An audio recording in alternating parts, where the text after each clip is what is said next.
Hello everyone, இன்னைக்கு நாம mafia gangster fall in love with a blind கேர்ளுங்கிற இந்த சைனீஸ் ட்ராமாக்கான last and final third episode தான் பார்க்க போறோம். அதுக்கு முன்னே இன்னும் நம்ம சேனலுக்கு சப்ஸ்கிரைப் பண்ணாதவங்க சப்ஸ்கிரைப் பண்ணிட்டு பக்கத்தில் இருக்கிற பெல் ஐக்கனை ப்ரெஸ் பண்றது மட்டும் இல்லாம இந்த வீடியோவை உங்க ஃப்ரெண்ட்ஸ் அண்ட் ஃபேமிலி கூட ஷேர் பண்ணுங்க.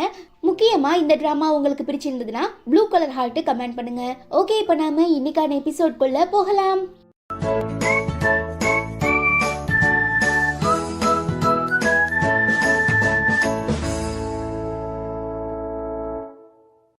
இந்த எபிசோட்கான ஓப்பனிங் சீன்ல ஹீரோக்காக தன்னோட மனசை மாத்திக்கிட்ட நம்ம ஹீரோயின் அவனுக்காக நிறையவே விதவிதமான சாப்பாடெல்லாம் சமைச்சு தரா. பட் நம்மால அதை சாப்பிடாம ஹீரோயினை அல்லேக்கா தூக்கிட்டு போய் ரூம்குள்ள ரொமான்ஸ் பண்ண ட்ரை பண்ணவும் வழக்கம் போல ஹீரோயின் தடுக்கிறாங்க. இப்ப என்ன காரணம் சொல்ல போறேன்னு ஹீரோ கேட்க, ஃபர்ஸ்ட் நாம ரெண்டு பேரும் ஒருத்தரை இன்னொருத்தர் நல்லா புரிஞ்சுப்போம், அதுக்கப்புறம் இதெல்லாம் பார்த்துக்கலாம். பிகாஸ் நான் காலம் ஃபுல்லா கடைசி வரை உங்க கூட ஒன்னா சேர்ந்து வாழ ஆசைப்படுறேன்னு ஹீரோயின் சொல்றாங்க.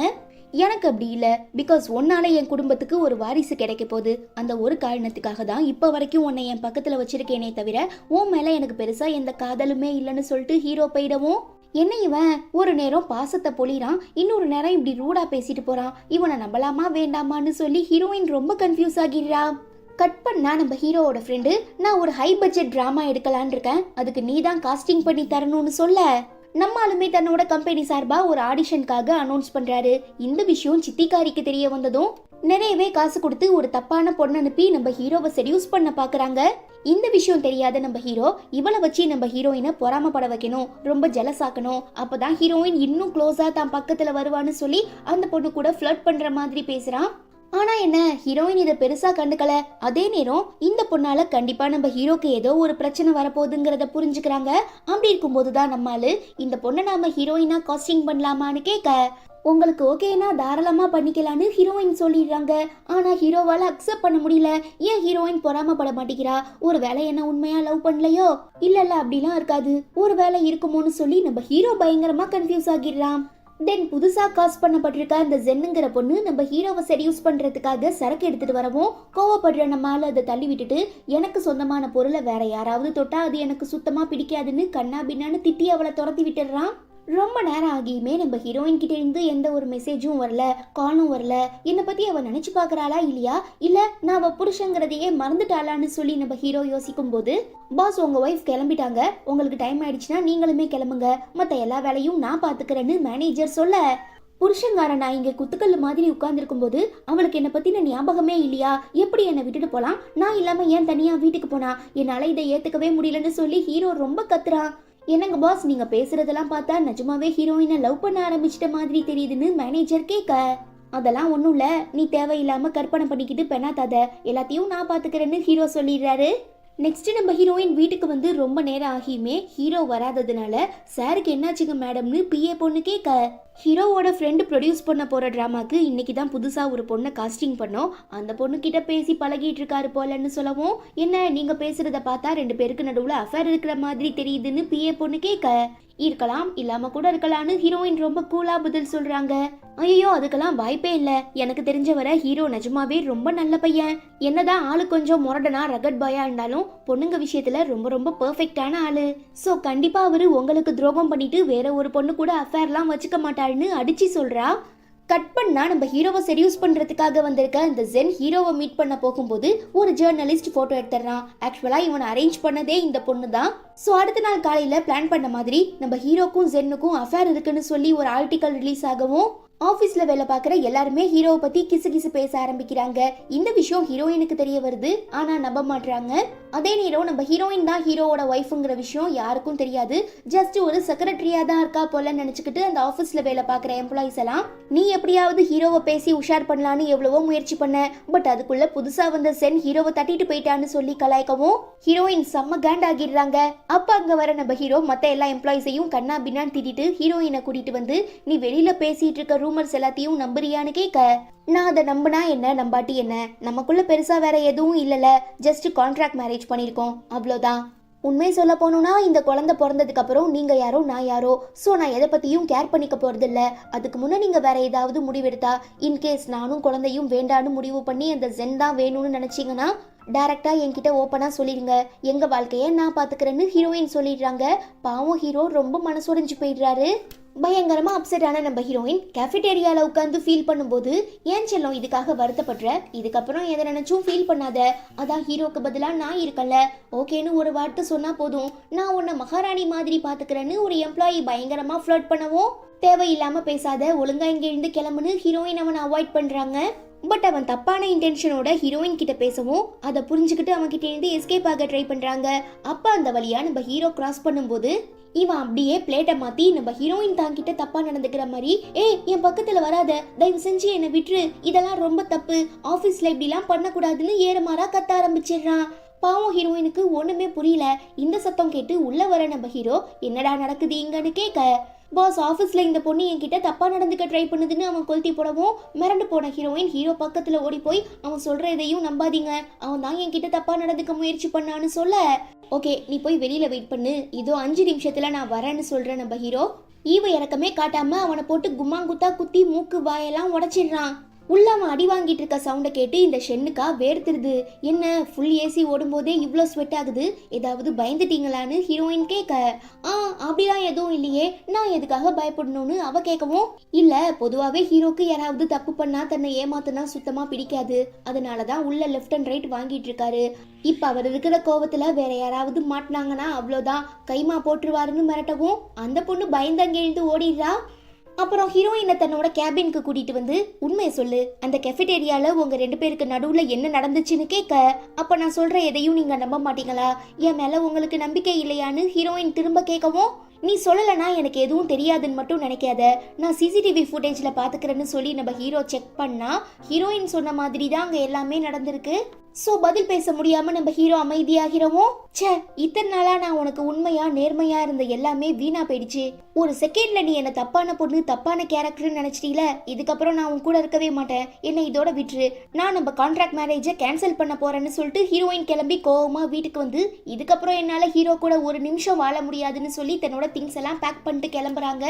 நான் உன்னை எவ்வளோ கொடுமைப்படுத்தினாலும் டார்ச்சர் பண்ணாலும் நீ எல்லாத்தையும் பொறுத்துக்கிட்டு குழந்தை பிறக்கிற வரை இந்த வீட்டில் இருக்கன்னு கான்ட்ராக்டில் சைன் பண்ணி கொடுத்துருக்க, ஸோ நான் உன்னை அவ்வளோ சீக்கிரம் விட்டுற மாட்டேன்னு ஹீரோ ரொம்ப வில்லத்தனமாக பேசவும், எனக்கு உன்னை விட ஒருத்தன் பெட்டராக கிடச்சிட்டான், அவன் கண்டிப்பாக உன்ன மாதிரி இருக்க மாட்டான்னு எனக்கு தெரியும், என்னை உண்மையாக நேசிப்பான், என்னை பத்திரமா பார்த்துப்பான், முக்கியமாக என் மேலே சந்தேகப்பட மாட்டான், நான் என்ன சொன்னாலுமே அதை கண்டிப்பாக நம்புவான்னு ஹீரோயின் வெறுப்பேத்துற மாதிரி பேசவும், நம்ம ஹீரோ ரொம்ப கூலா, ஓ அப்படியா சரி ஃபர்ஸ்ட் நம்ம பஞ்சாயத்தை முடிச்சுட்டு எதுவாக இருந்தாலும் அப்புறம் பேசிக்கலான்னு ஹீரோயின் கூட ரொமான்ஸ் பண்ணுறான்.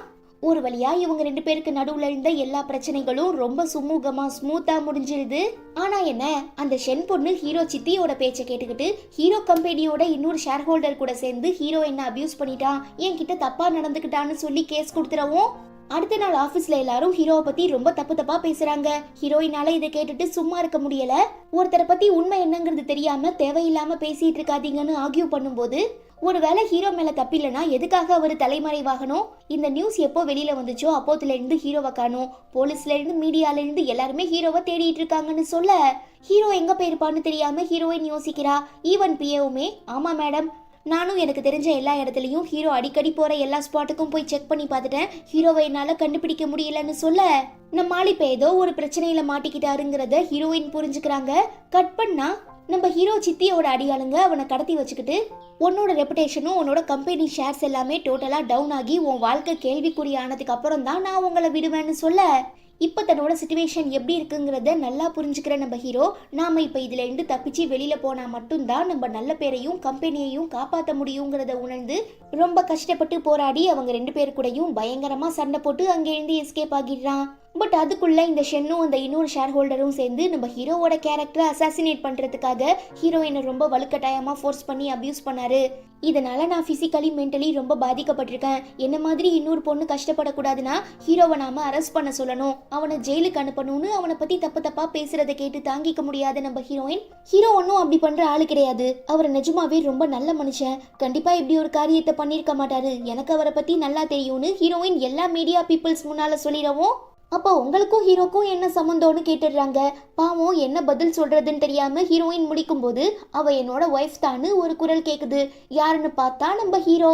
இத்தனை நாளா எனக்கு மேரேஜ் ஆன விஷயத்த உங்ககிட்ட இருந்து மறைக்கணும்லாம் நான் எதுவும் நினைக்கல, ஜஸ்ட் வெளிக்காட்டிக்கல அவ்வளோதான். இப்போ எல்லாருக்கும் முன்னாலையும் ஓப்பனா சொல்றேன், இதோ என் செக்ரட்டரியா வேலை பார்த்துட்டு இருந்த இவங்க தான் என்னோட ஒய்ஃப். எங்க 2 பேருக்கும் ஏற்கனவே மேரேஜ் ஆகி இப்போ இவங்க பிரெக்னென்ட் ஆகியிருக்காங்க.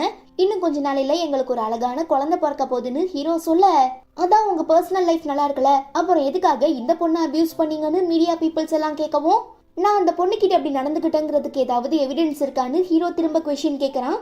எங்க நம்ம ஹீரோ திரும்ப வந்ததுனால தனக்கு ஏதாவது பிரச்சனை ஆகிருமோன்னு பயந்து போயிடுற அந்த ஷேர் ஹோல்டர் அப்படியே பெல்ட் அடிச்சு தான் மாட்டிக்க கூடாதுங்கிறதுக்காக பலார்னு அடிக்கிறான். கோவப்படுற அந்த பொண்ணு, இந்த பிரச்சனைக்கும் ஹீரோக்கும் எந்த சம்பந்தமும் இல்ல, என்ன இப்படிலாம் பேச சொன்னது இந்த இன்னொரு ஷேர் ஹோல்டர் தான், ஆனா இப்ப என்னமோ தான் தப்பிக்கிறதுக்காக என்ன மாட்டி விட்டு வேடிக்கை பாக்குறாள்னு நடந்த எல்லா உண்மைகளையும் பொட்டுன்னு போட்டு உடைச்சிடுறா.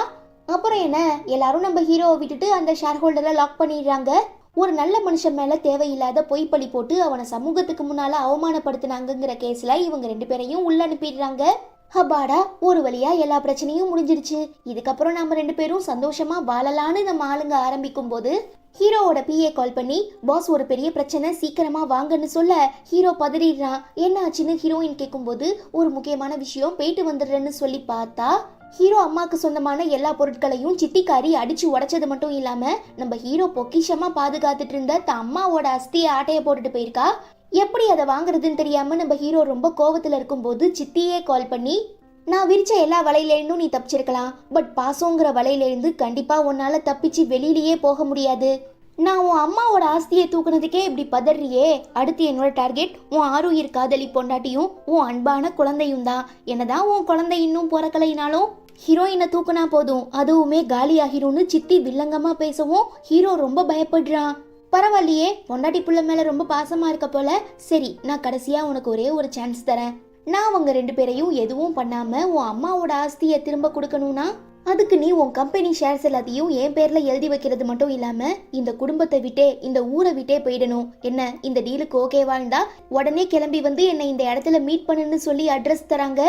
இப்ப நாம போக போற இடம் பயங்கர வில்லங்கமா இருக்கிறதுனால திரும்ப உயிரோட வருவோமா மாட்டோமாங்கிற சந்தேகத்தோடயே ஹீரோ ஹீரோயினை மீட் பண்ணி வழக்கத்துக்கு மாறா ரொம்ப பாசமா அன்பா கனிவா பேசவும், சம்திங் ஏதோ தப்பா நடந்திருக்குங்கிறத புரிஞ்சுக்கிற ஹீரோயின் என்ன ஆச்சுன்னு கேட்டுட்டே இருக்காங்க. பட் எங்க சொன்னா ஹீரோயினுக்கு ஏதாவது ஆகிருமோங்கிற பயத்திலேயே, அதெல்லாம் ஒண்ணும் இல்ல, இன்னும் 2-3 நாள்ல நமக்கு குழந்தை பிறக்க போதுல, அதான் உன் மேல நான் ஸ்பெஷல் கேர் எடுத்துக்கிறேன், சோ நீயுமே ரிலாக்ஸ் ஆரு, இதோ நான் வந்துடுறேன்னு சொல்லி கிளம்பிடுறான். ஆனா என்ன, ரொம்ப நேரம் ஆகியுமே ஹீரோவை காணோம். எல்லா இடத்துலயும் தேடி பாக்குறாங்க, பட் கண்டுபிடிக்க முடியல. ஈவன் ஹீரோயினுக்குமே பிரசவ வலி வந்துடுது. அப்போன்னு பார்த்து நம்ம ஹீரோயினையும் பிறக்க போற குழந்தையையும் காலி பண்றதுக்காக சித்தி ஆளுங்க வந்துடுறானுங்க. எங்களுக்கு என்னானாலும் சரி, கண்டிப்பா நாங்க ஹீரோயினை காப்பாத்துவோம்னு சொல்லி ஹீரோவோட பிஏ, ஹீரோயினோட பிஏ, அப்புறம் ஹீரோயினோட கார்டியன் அங்கிள்னு எல்லாரும் பயங்கரமா சண்டை போடுறாங்க. ஆனா என்ன, தடுக்க முடியல. சோ அவனுங்க அடிச்சு போட்டுட்டு வந்து பார்த்தா பெட்ல ஹீரோயினையும் குழந்தையையும் காணோம். உண்மையை சொல்லுங்க, அவங்க எங்க போயிருக்காங்கன்னு ரவுடி பசங்க கேட்க, எங்க உயிரே போனாலும் நான் சொல்ல மாட்டேன்னு பிஏ பொண்ணு சொல்லும்போது டம்முன்னு ஒரு சவுண்டு. என்னன்னா பின்னால இருந்து நம்ம ஹீரோயின் அவனுங்க 2 பேரையுமே ஷூட் பண்ணி கொன்னுடுறாங்க. மேடம், இந்த மாதிரி நேரத்துல நீங்க இவ்வளவு கஷ்டப்படக்கூடாது, தயவு செஞ்சு ரெஸ்ட் எடுங்கன்னு எவ்வளவோ சொல்லி பாக்குறாங்க. இல்ல, ஒரு வேளை என் இடத்துல ஹீரோ இருந்திருந்தாள்னா கண்டிப்பா என்னை காப்பாத்துறதுக்காக தன்னோட உயிரை பணையம் வச்சிருப்பாரு. சோ நீங்க என் குழந்தைய பாத்துக்கோங்க, நானே டைரக்டா போய் ஹீரோவை காப்பாத்துறேன்னு ஹீரோயின் கிளம்பிடுறா. தென் நம்ம ஹீரோ ஸ்மூத்தா பேச வந்த இடத்துல அந்த சித்திக்காரி ஆளுங்களை வச்சு ஹீரோவை அடிச்சு போட்டுட்டு ஹீரோயினை தனியா கூப்பிட்டு, உன் புருஷன் தன்னோட எல்லா ப்ராப்பர்ட்டிஸையும் என் பேர்ல எழுதி வைக்கிறேன்னு சொல்லிட்டான், ஒரு வேளை நான் உங்க 2 பேரையும் உயிரோட விட்டேனா அப்புறம் நாங்க தான் அதுக்கான வாரிசுன்னு நீங்க என் மேல கோர்ட்ல கேஸ் போட மாட்டீங்கன்னு என்ன நிச்சயம், அதான் உங்க 2 பேரையும் காலி பண்றதுக்காக நான் ஆளுங்களை அனுப்பி வச்சேன்னு சொல்ல, கோவப்படுற நம்ம ஹீரோயின் ஏதோ சமாதானமா பேசுற மாதிரி பக்கத்துல வந்ததுமே கத்தியால அந்த கிழவி கையில ஒரு ஓட்டைய போட்டுடுறா. வலி தாங்க முடியாம கத்தவும், என்ன பார்த்தா உனக்கு என்ன கிறுக்கி மாதிரி தெரியுதா, போனா போது பாவம்னு சொல்லிதான் நானும் ஹீரோவும் இத்தனை நாளா உன்னை கண்டுக்காம சும்மா விட்டுருந்தோம், ஆனா எப்ப நீ எங்களை கொல்ல முயற்சி பண்ணியோ அப்பவே உனக்கு ஒரு ஃபுல் ஸ்டாப் வச்சு ஆகணும்னு சொல்லி அவளை போலீஸ்ல மாட்டி விட்டுடுறாங்க. ஆனா என்ன, ஹீரோவை எங்க கடத்தி வச்சிருக்காங்கிறத சொல்ல மாட்றா. அதே நேரம் நம்ம ஹீரோ இந்த இடத்துல நெருப்பு வச்சு ஹீரோவை கொல்ல ட்ரை பண்ணும்போது எப்படியோ போராடி நம்ம ஹீரோ அங்கே இருந்து தப்பிச்சிடுறான். ஈவன் ஹீரோயினுமே அவனை கண்டுபிடிச்சிடுறாங்க. அப்போதான் நம்ம ஆளு, அன்னைக்கு எப்படி நீ என்னை காப்பாத்தினியோ அதே மாதிரி இன்னைக்கும் கரெக்டா வந்துட்டேன்னு சொல்ல, நம்ம ஹீரோயின் பல வருஷங்களுக்கு முன்ன சின்ன பொண்ணா இருக்கும்போது இதே மாதிரி ஒரு ஃபயர் ஆக்சிடென்ட்ல இருந்து ஒரு பையனை காப்பாத்திருப்பாங்கல்ல, அது நம்ம ஹீரோ தாங்கிறத புரிஞ்சுக்கிறாங்க. இது எப்படி உனக்கு தெரியும்னு கேட்க, நான் உன்னை கல்யாணம் பண்ணதுக்கு அப்புறம் உன்னை பத்தி விசாரிச்சேன். அப்பதான் இந்த உண்மையை கண்டுபிடிச்சேன். அதான் நேரா உன்கிட்ட எதுவும் சொல்லாம ஃபர்ஸ்ட் என்னோட காதலை புரிய வச்சு நம்ம 2 பேரும் ஒரு ஃபேமிலி ஆனதுக்கு அப்புறம் இந்த உண்மையை சொல்றதுக்காக வெயிட் பண்ணிட்டு இருந்தேன்னு சொல்லவும், நீ எதுக்காகவும் கவலைப்படாத, நான் உன்னை பத்திரமா பாத்துக்கிறேன்னு ஹீரோயின் வாக்கு கொடுக்குறாங்க. கட் பண்ணா ஒரு சில நாட்களுக்கு அப்புறம் நம்ம ஹீரோயினுக்கு அழகான ஒரு பெண் குழந்தை பிறக்குது. அப்ப உள்ள வர நம்ம ஹீரோ பிஏ பொண்ணுகிட்ட குழந்தைய கூட்டிட்டு வெளியில போன்னு சொல்லவும், அவ புரிஞ்சுக்கிட்டு சிரிச்சுக்கிட்டே வெளியில போறா. ஏன் என்ன ஆச்சுன்னு ஹீரோயின் கேட்கும்போது டக்குன்னு அவங்கள பெட்ல தள்ளி, இத்தனை நாளா நான் உன் பக்கத்துல வரும்போது நீ ஏதாவது சாக்கு போக்கு காரணங்கள்லாம் சொல்லி என்னை கழட்டி விட்டுட்ட. பட் இதுக்கப்புறம் நீ எவ்வளவு முயற்சி பண்ணாலும் கண்டிப்பா என்கிட்ட இருந்து தப்பிக்க முடியாதுன்னு சொல்லி ரொமான்ஸ் பண்றாரு. ஈவன் ஹீரோயினுமே சந்தோஷமா அக்செப்ட் பண்ணிக்கிறாங்க. அப்புறம் என்ன, ஹீரோயின் பிளான் பண்ண மாதிரி ஒரு ஃபேமிலியா சந்தோஷமா சேர்ந்து வாழ ஆரம்பிக்கிறாங்க. அவ்வளோதான், இதோட இந்த டிராமாவுமே ரொம்ப ஸ்வீட்டா முடியுது. இந்த டிராமா உங்க எல்லாருக்கும் பிடிச்சிருக்கும்னு நினைக்கிறேன். பிடிச்சிருந்தா மறக்காம லைக் பண்ணிட்டு நம்ம சேனல் வீடியோஸை உங்க ஃப்ரெண்ட்ஸ் அண்ட் ஃபேமிலி கூட ஷேர் பண்ணுங்க. ஓகே, நான் உங்க எல்லாரையும் ரொம்ப சீக்கிரமா அடுத்து ஒரு சூப்பரான டிராமால மீட் பண்றேன். Until then, it's bye from Afi and stay tuned with Spectre of Fantasy.